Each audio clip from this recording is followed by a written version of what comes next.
Excuse me ma'am, বলুন। একটু নেহাকে ডেকে দেবেন? দেবো, কিন্তু ওনার সাথে আপনার কি দরকার? অ্যাকচুয়ালি আমি ওনার হাজবেন্ড, ওনার জন্য লাঞ্চ নিয়ে এসেছিলাম। কি? আপনি নেহা ম্যামের হাজবেন্ড? ঠিক আছে, আপনি ওয়েট করুন, আমি ডেকে দিচ্ছি।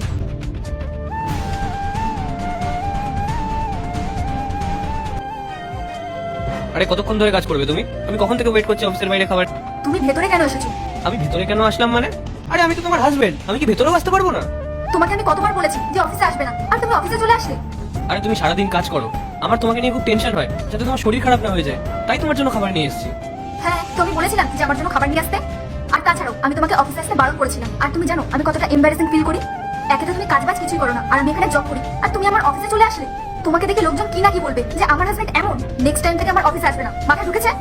আচ্ছা ঠিক আছে, তুমি রাগ করো না, তুমি এই খাবারটা খেয়ে নিও। ওহ, ওকে না আর সহ্য করা যাচ্ছে না, এবার ওর একটা কিছু করতেই হবে। হ্যাঁ, বয়ফ্রেন্ডকে বলি, ওই কিছু করতে পারবে।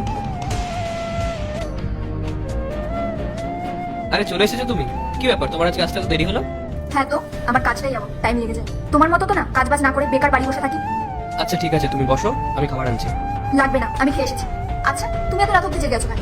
ও, আমি আসবো আর তুমি আমাকে জেরা করবে তার জন্য? না না, আসলে তোমাকে একটা কথা বলার ছিল। কি বলো? কালকে আমাকে ইন্টারভিউ দিতে দিল্লি যেতে হবে, তাই আমি দুদিন বাড়ি আসবো না। বাহ, ভগবানকে শত কোটি প্রণাম যে তোমাকেও কেউ কাজ দিচ্ছে। না হলে তো তোমার অভ্যেস হয়ে গেছে বউয়ের টাকায় বসে বসে খাওয়ার, তাই না? আমি যাই গিয়ে ব্যাগ প্যাক করি, আমি দুদিন পরে ফিরবো। উফ, বাঁচা গেল, অন্তত দুদিনের জন্য তো শান্তিতে থাকতে পারবো। আচ্ছা, তোমার হাজবেন্ড জানে না তো যে আমি তোমাদের বাড়িতে এসেছি আর আমাদের মধ্যে অ্যাফেয়ার চলছে? আরে তুমি পাগল নাকি? ও এমনিতেই দুদিনের জন্য বাইরে গেছে, ও কিছু জানতে পারবে না। বাহ, আমার পেছনে তাহলে এইসব চলছে? রাহুল, তুমি? তোমার তো কালকে আসার কথা ছিল, তুমি এত তাড়াতাড়ি কি করে চলে আসলে?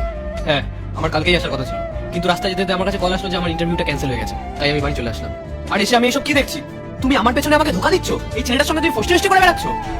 দেখো রাহুল, অনেক হয়েছে, আমার ওর সাথে অ্যাফেয়ার আছে। তো তুমি নিজেকে দেখেছো? কি কাজ করো? কিচ্ছু না। স্ট্যাটাস বলে আছে কিছু তোমার? বেকার বাড়িতে বসে আছো, কোনো কাজকর্ম করো না। তোমার তো স্বভাব হয়ে গেছে বইয়ের টাকায় বসে বসে খাওয়ার। আর যার ব্যাপারে তুমি কথা বলছো না, ও একটা গভর্নমেন্ট জব করে, ওর স্ট্যাটাস দেখেছো তুমি? এর জন্যই আমি ওকে ভালোবাসি, তোমাকে না। আর কি জানি আমার ফ্যামিলির লোক তোমার মধ্যে কি এমন দেখলো, কোন কুক্ষণে তোমাকে আমার গলায় ঝুলিয়ে দিল। যাই হোক, অনেক হয়ে গেছে, আমি এখন তোমার থেকে ডিভোর্স চাই। আমি আর তোমার সাথে থাকতে পারবো না। তুমি এসব কি বলছো?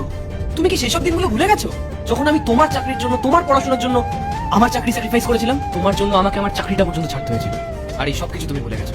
দেখো, আমি তোমার থেকে কিছু শুনতেও চাই না আর কিছু বলতেও চাই না। আমার যা বলার আমি বলে দিয়েছি, অনেক হয়েছে। আমার তোমার থেকে ডিভোর্স চাই মানে ডিভোর্সই চাই, বুঝলে তুমি?